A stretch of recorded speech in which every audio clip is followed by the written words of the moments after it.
Good morning guys, chemistry class में आपका स्वागत है। 11th क्लास का अपना एक चैप्टर हो चुका है, बेसिक कॉन्सेप्ट्स ऑफ केमिस्ट्री। इसके लिए बेटा एक कमेंट था एक बच्चे का, नीतू। आप पूछ रहे हैं कि सिग्निफिकेंट फिगर्स का जो रूल 4 है वो आप लोगों को क्लियरली समझ नहीं आया। उसका देखो मैं आपको बताऊं तो आज की क्लास में अपन पढ़ेंगे। उसके अंदर देखो एक रूल 4 पूछा है, तो रूल 4 के अंदर मैं आपको ये बताना चाहूँगी कि उसमें जीरोज़ वगैरह है। उसका रीज़न ये होता है कि उसको साइंटिफिक नोटेशन में लिखते टाइम ये होता है। तो आपकी पहले मैं उसका देखती हूँ उसमें, क्योंकि मैंने वो बिना बुक की हेल्प से क्या बनाए, नोट्स बनाए, तो मैं अपनी वीडियो को देखने के बाद भी आपकी ये डाउट जो है वो क्लियर करती हूँ। मेरे हिसाब से वही था वो कि लास्ट जीरो काउंट होना और नहीं होना। तो उसके अंदर यही है कि लास्ट जीरो के अंदर अगर डेसिमल पॉइंट प्रेजेंट है तो आपको काउंट करना है, और अगर विदाउट डेसिमल जीरो है तो आपको काउंट नहीं करना है। ठीक है। उसका रीज़न यही होता है कि साइंटिफिक नोटेशन लिखते टाइम जो 10 की पावर होती है उनको सिग्निफिकेंट फिगर्स के अंदर काउंट नहीं किया जाता है। फिर भी अगर आप लोगों का डाउट क्लियर नहीं होता है तो दोबारा इसको एक्सप्लेन कर देंगे। ठीक है। देखो आज की क्लास का जो टॉपिक है वो है एटॉमिक स्ट्रक्चर। एटॉमिक स्ट्रक्चर के अंदर क्या आता है कि पहले तो मैं ब्रीफली ये बताना चाहूँ कि आपको इस चैप्टर में हम पढ़ेंगे क्या, है ना, इसमें पढ़ेंगे क्या। तो इसके अंदर देखो आप, इस चैप्टर के अंदर अपन को ये देखना है कि एटम क्या होता है, एटम किस किस से मिल करके बना हुआ होता है, सब एटॉमिक पार्टिकल्स क्या होते हैं, उनकी डिस्कवरी कैसे होती है, एटम को एक्सप्लेन करने के लिए कौन कौन सी थ्योरीज अपन को मिली थी। उसके बाद में उसके ड्रॉबैक्स वगैरह आते हैं। फिर अपन इलेक्ट्रॉन्स की प्रॉपर्टीज़ वगैरह पढ़ रहे हैं। फिर उसके अंदर ऑर्बिटल्स आगे, है ना, उनके इलेक्ट्रॉनिक फीलिंग के रूल्स वगैरह आएंगे, वो इस चैप्टर में पढ़ेंगे सारा का सारा। मैं इस टॉपिक को स्टार्ट करती हूँ। सबसे पहले तो एटॉमिक स्ट्रक्चर के अंदर अपन को देखना है what is the mean of atom. Atom is a Greek word which is made up of atomio which means uncuttable और अनडिवाइडेबल। देखो सिंपल आप बोलना चाहो तो स्टार्टिंग के अंदर जो एटम था उसका मतलब ये लिया गया था कि एटम जो होता है वो क्या होता है, एक अनडिवाइडेबल यूनिट होती है। एटम स्मॉलेस्ट यूनिट होती है, ऐसा डोल्टन ने बोला था अपनी कॉन्सेप्ट में 1808 के अंदर। ठीक है। उसके बाद में हाँ ये आ गया ना नीचे, in 1808 Dalton propose an atomic theory. According to this theory atom is undividable unit. Starting की कॉन्सेप्ट जो थी एटम के लिए ये थी। कई बुक्स के अंदर आपको ये मिलता है कि स्टार्टिंग के अंदर अपनी जो वेद वगैरह है उसके अंदर महर्षि कणाद ने सबसे पहले बोला था, तो उन्होंने बोला था कि डस्ट पार्टिकल्स ही क्या होते एटम होते हैं। उन्होंने कहा कि एयर के अंदर एयर पार्टिकल, डस्ट के अंदर सैंड पार्टिकल्स, है ना, स्मेल के अंदर जो स्मेल वाले पार्टिकल्स होते हैं, ये सारे के सारे, है ना, ये सारे के सारे क्या होते हैं, एटम होते हैं। जबकि इस तरीके से कॉन्सेप्ट को नहीं बढ़ाया जा सकता है। फिर देखो जो एटम है उसकी कॉन्सेप्ट चेंज हुई। उसके बाद में ये लिया गया कि एटम जो होती है वो एक फंडामेंटल पार्टिकल होता है, कि उसका कुछ अपना भी एग्जिस्टेंस होता है, उसका भी अपना कोई रोल होता है।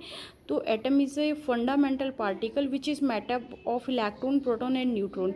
कि एटम जो होता है वो अनडिवाइडेबल नहीं होता है। एटम जिन पार्टिकल से मिल करके बना हुआ होता है उन पार्टिकल्स को अपन बोलते हैं सब एटॉमिक पार्टिकल्स। ठीक है। किस किस को, इलेक्ट्रॉन, प्रोटॉन और न्यूट्रॉन को हम बोलते हैं सब एटॉमिक पार्टिकल्स। ठीक है। सब एटॉमिक पार्टिकल्स के अंदर अगर आपसे पूछ लें तो वैसे तो इलेक्ट्रॉन जो एटम जो होता है उसके 18 पार्टिकल्स होते हैं, टोटल 18 पार्टिकल्स होते हैं। लेकिन फंडामेंटल अगर आप पढ़ना चाहोगे, जिनको बोल सकते हो कि बेसिक पार्टिकल्स कितने होते हैं, तो 3 पार्टिकल्स जो होते हैं वो बेसिक होते हैं, वो होता है इलेक्ट्रॉन, प्रोटॉन, न्यूट्रॉन, सब एटॉमिक पार्टिकल्स। अब अपन को पढ़ना है, इनमें एक एक की डिस्कवरी पढ़नी है। सबसे पहले आता है डिस्कवरी ऑफ इलेक्ट्रॉन। ठीक है। डिस्कवरी ऑफ इलेक्ट्रॉन के अंदर देखो सबसे पहले जो प्रैक्टिकल है वो 1830 के अंदर 1830 में माइकल फेराडे ने किया था। ठीक है। माइकल फेराडे ने जो प्रैक्टिकल किया था उसके अंदर उसने क्या किया कि जब भी किसी ग्लास ट्यूब के अंदर अपन इलेक्ट्रिसिटी या वोल्टेज अप्लाई करते हैं तो उसके अंदर भरा हुआ जो भी केमिकल होता है, ठीक है ना। जो भी केमिकल होता है वो एक इलेक्ट्रिसिटी की वजह से केमिकल रिएक्शन प्रोसीड करता है।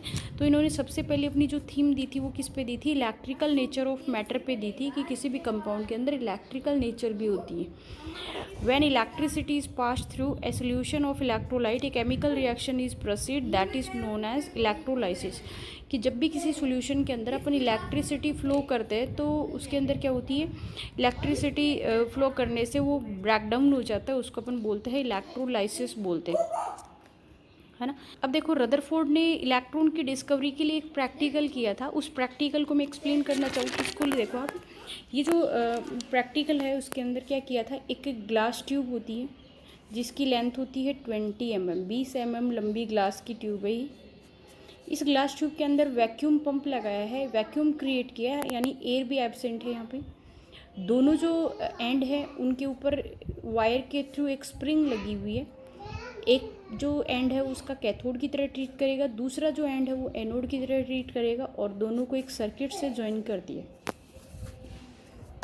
इसके अंदर जो प्रेशर वोल्टेज अप्लाई किया हुआ है 10,000, और जो प्रेशर क्रिएट होगा वो होगा 10⁻³ ATM ले सकते हो आप, 0.001, ठीक है। तो ये जो ट्यूब थी इसको नाम दिया था कैथोड ट्यूब,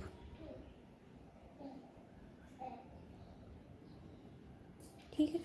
इस एक्सपेरिमेंट में ये किया कि जब सर्किट चालू करते तो सर्किट चालू करते ही, सर्किट को ज्वाइन करते ही कैथोड से कुछ मिल्की बोले तो कुछ फॉग जैसा, कुछ धुआं जैसा निकलता है, जो धीरे धीरे होकर के पूरी ट्यूब में आएगा। कहने का मतलब है सर्किट चालू करते ही पूरी की पूरी जो ट्यूब है वो अनविजिबल हो जाएगी, मिल्की हो जाएगी, उस धुएं से भर जाएगी। इस चीज़ को रीड करने के लिए इसने क्या किया, बार बार इस प्रैक्टिकल को रिपीट किया। उसके बाद में उसने क्या किया, इस पोर्शन के ऊपर एक फोटोसेंसिटिव सब्सटेंस का लेप किया। फोटोसेंसिटिव सब्सटेंस वो होता है जिस पे क्या होती है, लाइट गिरते ही एक लाइट स्पॉट बनता है, जैसे टीवी जो होता है उसके पर्दे पर आती है वो वाला। तो कैथोड से कुछ उसने ऑब्जर्व किया कि कैथोड से कुछ रेज निकलती हैं, कुछ रेज पास आउट होती है, रिलीज होती है, जो मूव करती है एनोड की तरफ। कैथोड से निकलने वाली रेज जो थी उसने ये कंक्लूजन निकाला कि they are negatively charge, they move in a straight path, they always attract towards the cathode point. ये जो कैथोडिक रेज होती है they don't need any medium, they can pass out through the vacuum, कि उनके pass out करने के लिए किसी मीडियम की रिक्वायरमेंट नहीं होती, वो वैक्यूम से भी क्या हो सकती है, पास आउट हो सकती है। उन रेज को क्या नाम दिया था, कैथोड रेज। कैथोड रेज जो थी वो सबसे पहले नाम विलियम क्रुक्स ने दिया था।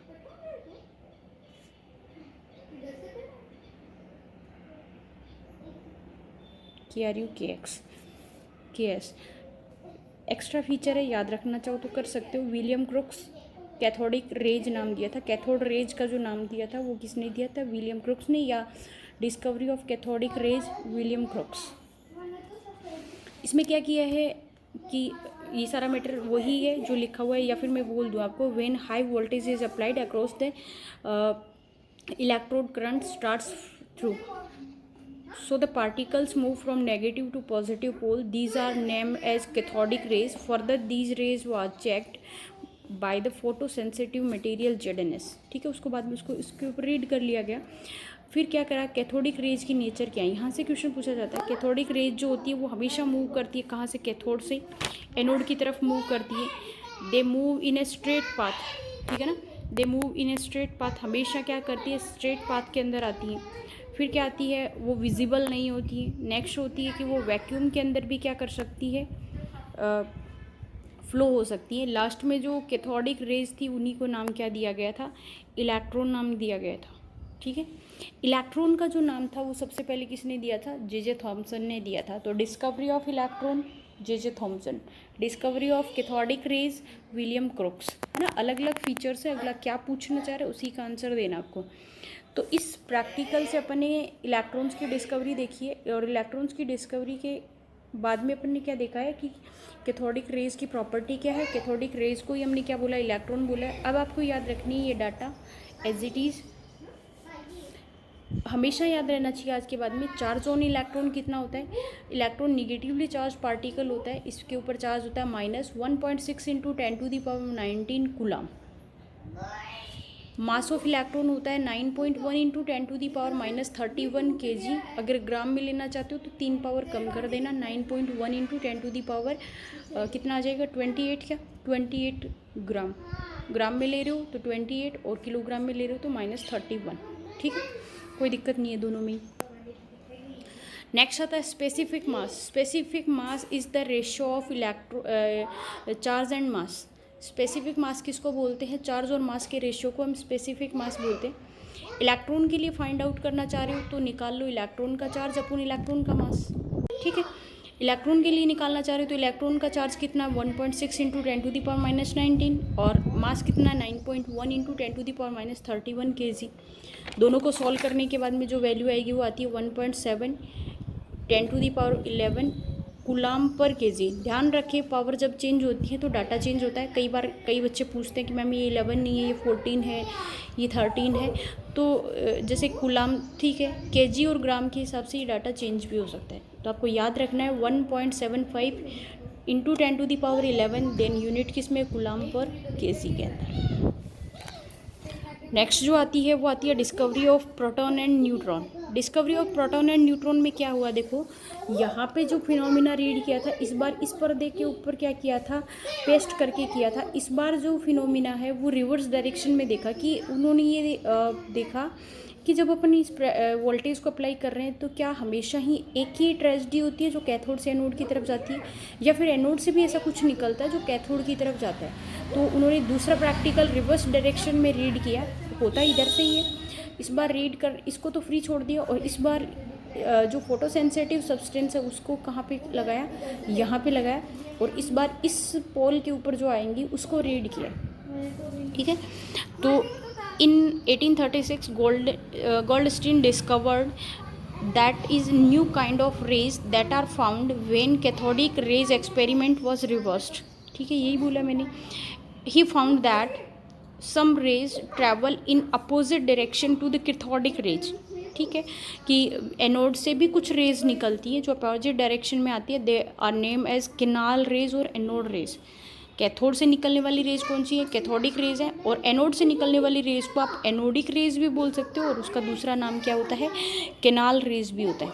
ठीक है, अब देखो केनाल रेज की जो प्रॉपर्टी होती है वो क्या होती है, canal raise travel in a straight path. ठीक है ना, कि वो हमेशा किस में जाती है, स्ट्रेट पाथ में जाती है, और cast shadow at the object place in the path. जिस भी उनके पाथ में जो भी कोई सब्जेक्ट रखा हुआ होगा उसके ऊपर एक छाया सी गिरती है। इसका मतलब कैथोडिक रेज भी अपोजिट डायरेक्शन में जा रही हैं। Anodic rays are deflected by the magnetic and electric field. इसका मतलब ये होती है कि वो नेचर में न्यूट्रल नहीं होती है। न्यूट्रल होती तो उसके ऊपर इलेक्ट्रिक और मैग्नेटिक फील्ड का कोई भी इफेक्ट नहीं होता। ठीक है ना, वो क्या होती है, इलेक्ट्रिक और मैग्नेटिक फील्ड से डिफ्लेक्टेड होती हैं, पॉजिटिवली चार्ज होती है। लास्ट में उसको नाम क्या दिया था, जो कैथोडिक रेज होती है, सॉरी जो केनाल रेज होती है उन्हीं को नाम क्या दिया था, केनाल रेज। केकरा को पानी को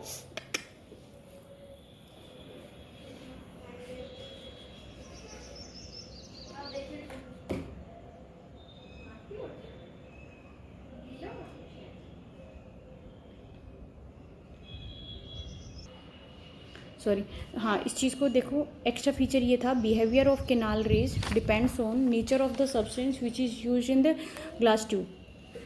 जो कैथोडिक रेज थी उनके लिए ये था कि वो किसी सब्सटेंस पर डिपेंड नहीं करती है, मीडियम की कोई ज़रूरत नहीं पड़ती है। लेकिन इसके अंदर अगर आप कोई मीडियम लेते हो तो उनका बिहेव चेंज हो जाता है, क्योंकि बीच में आया था ना कि जिस भी सब्सटेंस पे गिरती है उस पर एक शैडो क्रिएट करती हैं, है ना।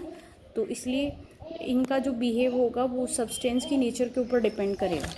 लास्ट के अंदर अपन ये देखा है कि ये पॉजिटिवली चार्ज जो रेज थी उन्हीं को नाम क्या दिया था, प्रोटॉन नाम दिया था। और प्रोटॉन का जो नाम है वो किसने दिया है, चैडविक ने दिया है। इलेक्ट्रॉन का किसने दिया था, जे थॉमसन। प्रोटॉन का नाम किसने दिया है, चैडविक ने दिया है। Now charge on proton, charge on proton का मतलब ये होता है कि इनका बिहेव जस्ट सेम होता है। इसका मतलब चार्ज भी सेम होता है पर अपोजिट होते हैं, वो निगेटिवली चार्ज होता है, वो पॉजिटिवली चार्ज होता है। इलेक्ट्रॉन के लिए हमने यहाँ पे निगेटिव साइन का में लिया था, -1.6 into 10⁻−19 coulomb.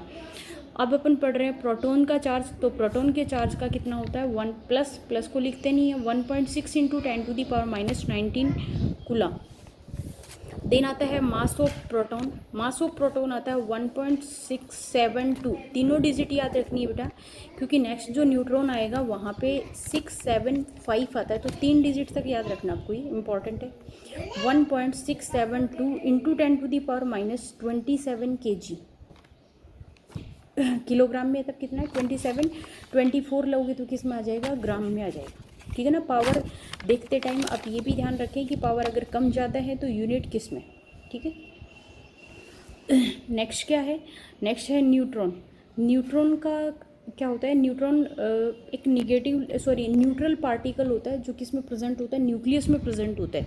When electrically neutral particles having the mass slightly greater than the proton was emitted that is named as neutron. कि एक सबसे ज़्यादा जो हैवीएस्ट पार्टिकल है वो कौन होता है अपना, न्यूट्रॉन होता है। ठीक है। न्यूट्रॉन के ऊपर चार्ज कितना होता है, 0 होता है, और इसका जो मास होता है न्यूट्रॉन का वो देखो, वो मैंने लिखा नहीं था यहाँ पे, सॉरी, तब देखेंगे मास ऑफ न्यूट्रॉन कितना लेना है, 1.675। लास्ट वाले में कितना था, 672 इंटू 10⁻⁻27 kg। या फिर लिखना चाहो तो यूँ लिख सकते हो 1.675 इंटू 10⁻⁻24 देन ग्राम भी लिख सकते हो। ठीक है। तीनों जो सब एटॉमिक पार्टिकल्स हैं उनमें सबसे हैवीएस्ट जो पार्टिकल है वो कौन है, न्यूट्रॉन है। अब देखो आज का एक नया चैप्टर है, सारे चैप्टर को मैं रिपीट करती हूँ, उसके बाद में अपन इसको ड्रॉप आउट करेंगे। ठीक है। मैटर सफिशिएंट है। देखें आज का अपना नया चैप्टर था एटॉमिक स्ट्रक्चर। विद वर्ड है, इसका मतलब ये होता है अनडिवाइडेबल या अनकटेबल। 1808 के अंदर डॉल्टन की जो कॉन्सेप्ट थी उसके अकॉर्डिंग भी एटम को अनडिवाइडेबल भी बोला था। लेकिन आगे जो डिस्कवरी थी उसके बाद में ये डिसाइड किया गया है कि एटम जो होता है वो फंडामेंटल पार्टिकल होता है, सब एटॉमिक पार्टिकल से मिलकर के बनता है, जिसको बोलते हैं इलेक्ट्रॉन, प्रोटॉन, न्यूट्रॉन।